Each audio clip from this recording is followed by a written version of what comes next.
It's Panda Movies here. Today I'm going to explain the horror movie called Cloverfield. Warning, there are spoilers ahead. Enjoy the video. The movie opens with footage from a camcorder, opening with a disclaimer that the U.S. Department of Defense has ownership of the camcorder found in Central Park. A disclaimer then appears that states that there have been numerous sightings of a case known as Cloverfield. A footage then is shown of Robert Hawkins waking up with Elizabeth McIntyre in her father's apartment above Columbus Circle. A footage is then shown a few months later on May 22nd of Jason and Lily filming themselves going around New York, walking down the street, buying stuff from the convenience store, Lizzie getting mad at Rob for not helping her with carrying the bags, and them arguing on their way up to the apartment where Rob's farewell party will be held. Jason, Rob's brother, is in the middle of preparing for Rob's farewell party. Throughout the night, he filmed a bunch of testimonies of their friends and random clips of the party. He then sees Malena and works up the courage to talk to her. Malena was confused as to why she was being asked to give a testimony since she and Rob are never really close, but she just rolls with it. Rob then arrives moments after, and they did their surprise, and a speech from Rob followed. HUD continued to film random moments from the party when Beth, Rob's ex, arrives with a new guy to the party. Rob, together with some of his friends, greeted Beth and her new boyfriend. Rob then spent the majority of the time looking at them in envy. HUD then asked Beth if she could give testimony to Rob. She was hesitant at first, but she did it anyway. Rob and Beth then fought outside where HUD caught a glimpse of it on camera. Lily pulls him back inside and tells him not to do that again. Lily then revealed that Rob and Beth had slept together after Jason and HUD forced it out of her. Jason and HUD then confront Rob about his situation with Beth and tell him that he messed up. A big earthquake then happened, and when they got back inside, a news report said that an oil tanker capsized near the Statue of Liberty. All the guests then exited the party where they watched an explosion in the distance from the roof and ran away as flaming debris flew in their direction. It caused panic, not only to the partygoers, but to the rest of the people that are near the incident. The severed head of the Statue of Liberty is then thrown into the street in front of the partygoers as they hurriedly exit the building. They ran to a convenience store to hide, and a big explosion that destroyed nearly half of the city occurred. HUD claims that he captured a gigantic beast and collapsed another building blocks away when the people were arguing whether what they saw was real or not. Rob then receives a phone call from Beth when they're trying to flee New York through the Brooklyn Bridge, together with other people. But the call got cut short immediately. The bridge was so cramped that they got separated when the monster's tail smashed the bridge, killing Jason and other people as well. When they were able to flee to a much safer area, Rob panicked as he realized that his phone was dead and can't call Beth back.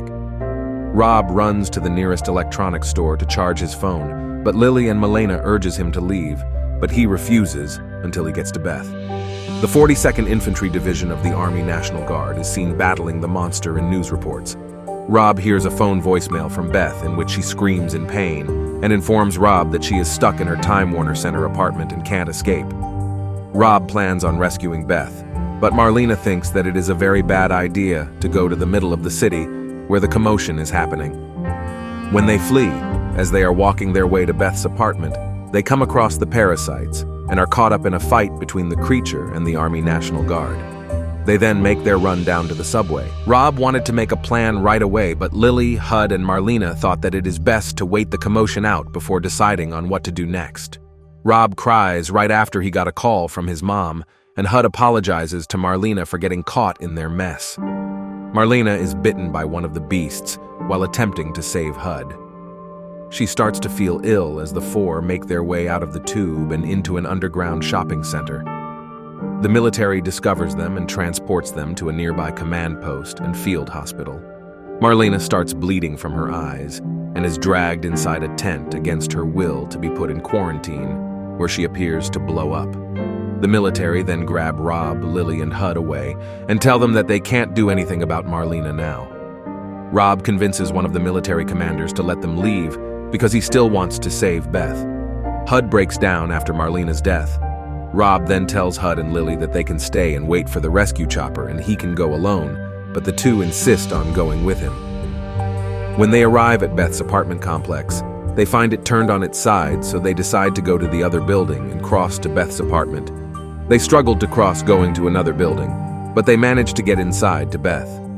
Upon reaching Beth, they see her stabbed through a metal rebar, unconscious. They had no choice but to pull Beth up in order for them to escape. They rescue her and travel to the Grand Central Terminal evacuation area, where they come across the monster once more. Before the terminal is demolished, Lily is hurried into a departing Marine Corps chopper. Later, Rob, Beth, and Hud are being transported away in a different helicopter. They then see the creature being bombed, and Hud exclaimed in excitement. The helicopter then crashes when it is hit by a falling monster. Everyone was killed except for Rob, Beth, and Hud. A message on the helicopter's radio warns that the hammer down protocol will begin in 15 minutes. Hud, Beth, and Rob struggle to escape after regaining consciousness, but Hud turns around to get the camera just before the beast murders him. Rob and Beth grab the camera and hide under a covered arch. Rob cries, mourning his best friend's death. As the bombing begins and sirens blare, Rob turns to the camera to him and introduced himself and explained the situation to whoever picks up the camera. When it was Beth's turn to do the same, the explosion happened. The movie ends with Rob and Beth dying in the explosion. But before the camera cuts off, Beth can be heard saying, "I love you," to Rob.